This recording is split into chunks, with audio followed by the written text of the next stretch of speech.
அன்பு தேவனுடைய பிள்ளைகளே, ஆண்டவராகிய இயேசு கிறிஸ்துவின் நாமத்தில் உங்களை நான் வாழ்த்துகிறேன்.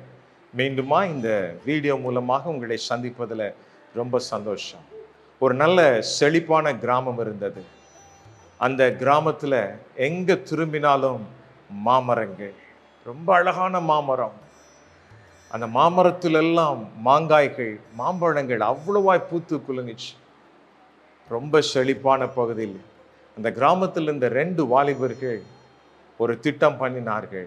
ஒரு தோட்டக்காரருடைய தோட்டத்தில் எப்படியாவது உள்ளே போய் மாம்பழங்களை எல்லாம் பறித்து சென்று விட வேண்டும். எப்படியாவது நிறைய பழங்களை இந்த வாட்ச்மேனுக்கு தெரியாமல், தோட்டக்காரனுக்கு தெரியாமல் பறித்து சென்று விட வேண்டும் என்று சொல்லி பிளான் பண்ணாங்க. ஒரு நாள் வந்தது. அப்படியே அவர்கள் கோட்டை சுவர் ஏறி விழுந்து அந்த தோட்டத்துக்குள்ளே போனார்கள். வாட்ச்மேன் இல்லை, தோட்டக்காரர் யாருமே இல்லை.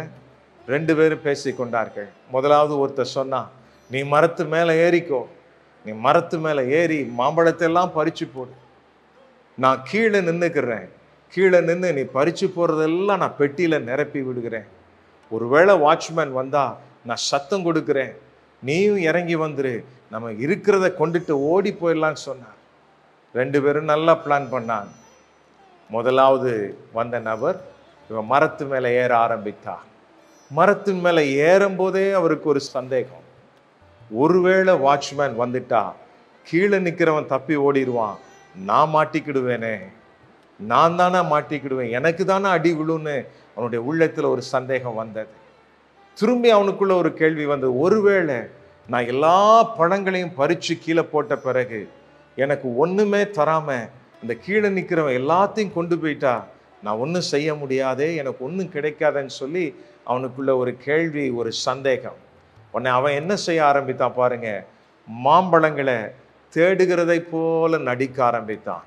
கண்ணுக்கு முன்னாடி தான் மாம்பழம் இருக்கு, ஆனால் அந்த மாம்பழத்தை தேடுகிறதை போல ஆக்ட் பண்ண ஆரம்பித்தான். அதே நேரத்தில் கீழே நின்ன ஒரு நபருக்கு இன்னொரு சந்தேகம் வந்தது.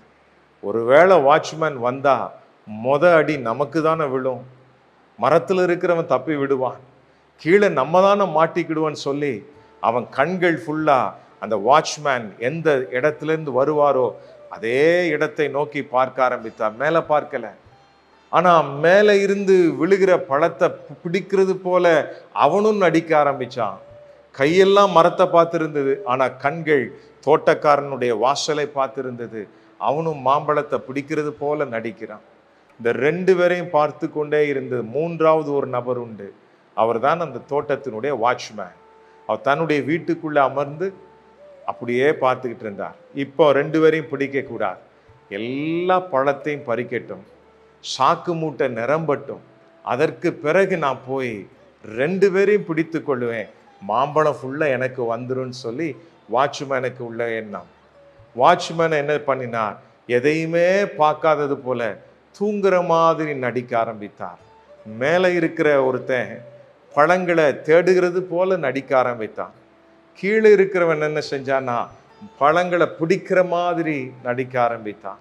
வாட்ச்மேன் தூங்குற மாதிரி நடித்து கொண்டே இருந்தார். பிரியமானவர்களே, அன்னைக்கு இந்த நடிப்பை பார்த்து குரங்குகள், அந்த மரத்தில் இருந்த ஒரு சில குரங்குகள், பறிக்க வந்தவன் பழத்தையும் பறிக்கலை, கீழே நின்று பழத்தை பிடிக்கணும்னு நினைக்கிறவன் பழத்தையும் பிடிக்கலை, வாட்ச்மேனும் வந்து திருடனை பிடிக்கல, என்ன நடக்கிறது, இந்த மனுஷங்க ஏன் இப்படி நடிக்கிறாங்கன்னு சொல்லி அந்த குரங்குகளுக்கெல்லாம் சந்தேகம் வந்து அன்னைக்கு தலையை சொரிய ஆரம்பித்த குரங்கு இன்னைக்கு வரைக்கும் தலையை சொரியுது.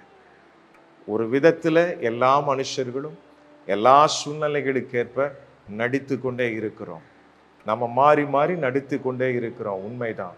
ஆனால் வேதம் சொல்லுகிறது, எபிரேயர் 4:13, ஆண்டவராகிய கர்த்தருக்கு முன்பாக எதுவுமே மறைவானவைகள் அல்ல, எந்த சூழ்நிலையும் மறைவானவைகள் அல்ல. நான் நடித்து கொண்டிருக்கிறேன், நாம் நடித்து கொண்டிருக்கிறோம், பழத்தை பறிக்கிறது போல நடித்து கொண்டிருக்கிறோம், அல்லது பழத்தை பிடிக்கிறது போல நடித்து கொண்டிருக்கிறோம், வாழ்க்கையில் ஏதோ ஒன்றில் நடித்து கொண்டிருக்கிறோம். வேதம் சொல்லுகிறது, ஒரு நாள் நீங்களும் நானும் கணக்கு கொடுக்க வேண்டும்.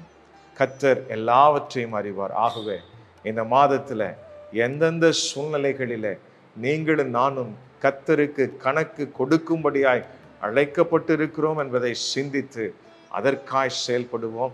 கர்த்தர் நம்முடைய செயல்களை ஆசீர்வதிப்பார். ஆமென்.